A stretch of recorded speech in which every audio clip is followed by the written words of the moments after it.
I would say probably in the top 10 in terms of collegiate teams in the country. Totally. I mean, you know, nearly a year ago, kind of a breakout moment, beating Fisher Yes. in Playfly Grands last spring. So certainly really great players here. Gonna see one of them for the last time in this set, but getting UNCG guaranteed top 4 of this tournament. Gotta feel good about that if you are their team captain, but we're gonna get into it here. A solid start from Endothia, putting himself off stage, but it's Game & Watch. And so, you know, Sephiroth can do a lot of stuff characters off stage, but Game & Watch, one of those characters. He's pretty nimble, and there's a lot of different ways he can make it back to stage, so it's hard to punish him, and he is the nasty angle of that down B. Yeah, absolutely, and that's the thing, right? It's like Chugs having to pull out the Sephiroth. I'm assuming because this matchup is that bad for Hero. Yeah, oh, it has to be, yeah. I mean, half of his stuff is projectiles, and Endothia can just hit this button. And I'm sure they play each other like all the time, being on the same team, same region, same everything, really. So he certainly knows that Hero isn't going to get it done. So I like the idea to go to Sephiroth here. Yeah, honestly, I do like a good Sephiroth gameplay.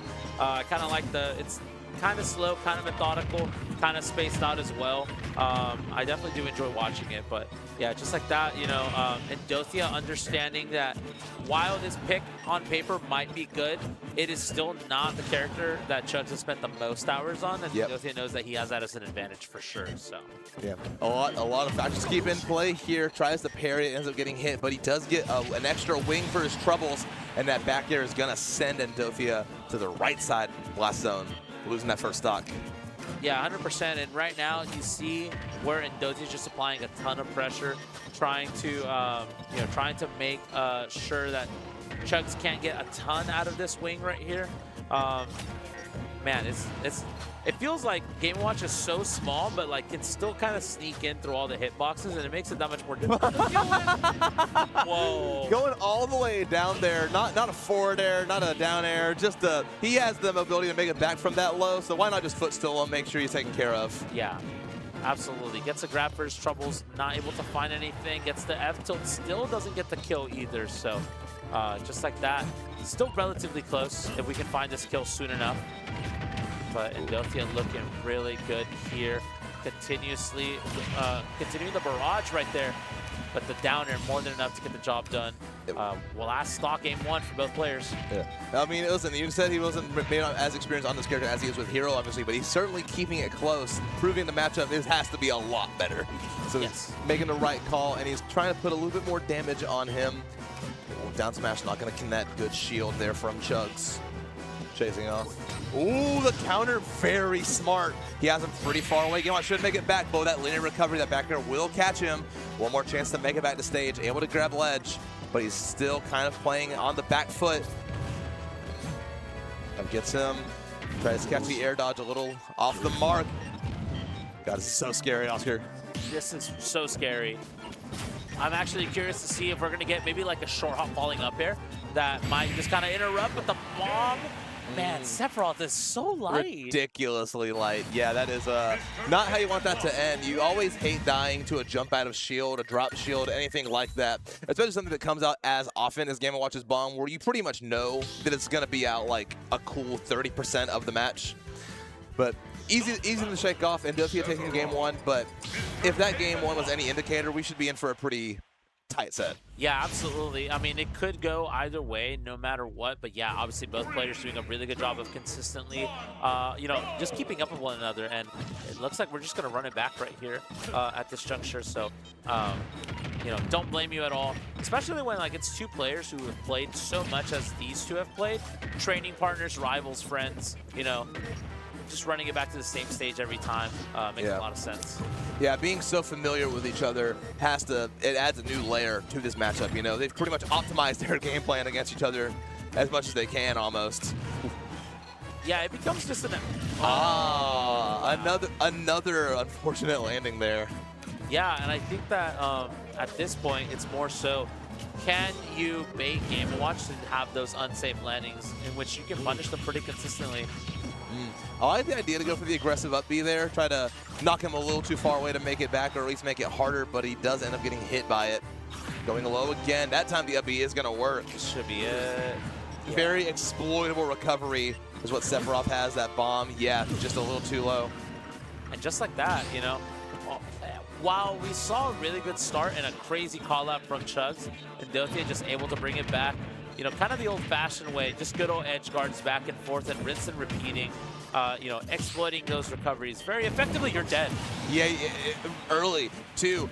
I mean, it wasn't light character meet light character. That's the cool part about characters with glass cannons that are kind of known for slowing the pace down, is that you kind of get to see them in the atmosphere of a pretty quick set, or pretty quick matches at least. Yeah, absolutely. And just like that, we are now in the territory of potentially going up 2-0 if you're Endothia. Even with the wing, and you see the spacing. At this point, not even using... oh my god, that's so scary. That was actually the best hammer he could have got there, I feel like. The 5 hitting multiple hits on the shield. Almost 9 breaks, and I'm not 100% sure of all the properties of the hammer, because you don't see it that often. I do like just the cojones that he has to go for the hammer there. He's feeling himself so far in this set. Oh no! I thought for sure he was dead there. I can't believe he survived that. Unfortunately, Chugs would have been dead either way there. Endothia holding on 2-0 lead. Man, it's crazy. I mean, Chugs, one of those players, you know, very strong player in his own right. It's crazy to see, like, it doesn't feel like the gap is big, but sometimes I'm like, man, wait, he's really behind. Yeah. You know what I mean? So, but that's just kind of the way it goes. Obviously, like you said, if it's any consolation, you guarantee a UNCG rep in top 4.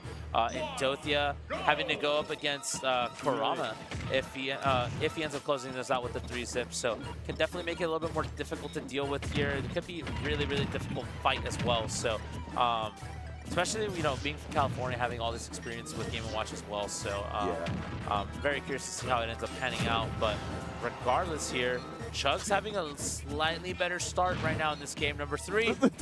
That would have been Endothia, you're a nasty man. I love it. I'm down for it. I am too, brother. He's feeling himself so much. He just keeps rolling. Let it ride. Let it ride. Otra again, again and again and again. I'm down.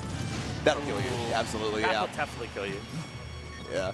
You're going for opting for a different hammer that time, and Chug taking full advantage, taking first blood. But I mean, it's only a matter of time before you lose that next stock as light as Sephiroth can be, and as many really strong moves as he has. Unfortunately, that time getting the worst hitbox of it. But again, up smash on the ledge catches so much. Neutral get up, jump from ledge. It's a really good option there, and just like that, we're dead even. Yeah, absolutely, and just like that, here we go with the loops, with the Nair trains. Can we find something here? I don't know. Good option on the reflector, but the counter not able to get anything going. And Endothia really feeling himself right now, trying to find these judgment hammers.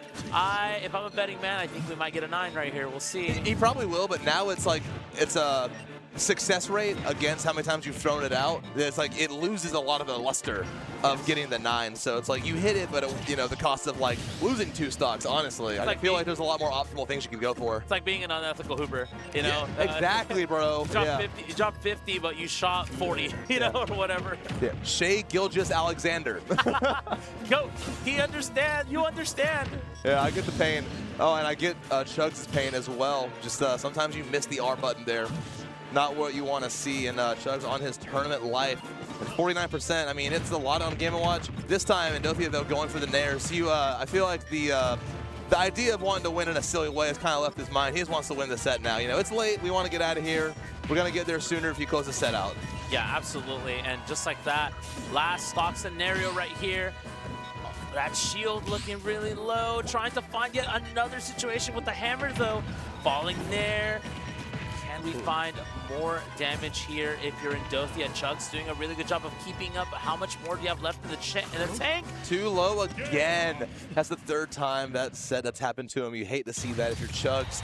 Endothia, though, happy as it can be about it. I mean, that's a top 4 finish guaranteed. Yeah. You know, pending the result of this next set where he's about to take on Kurama.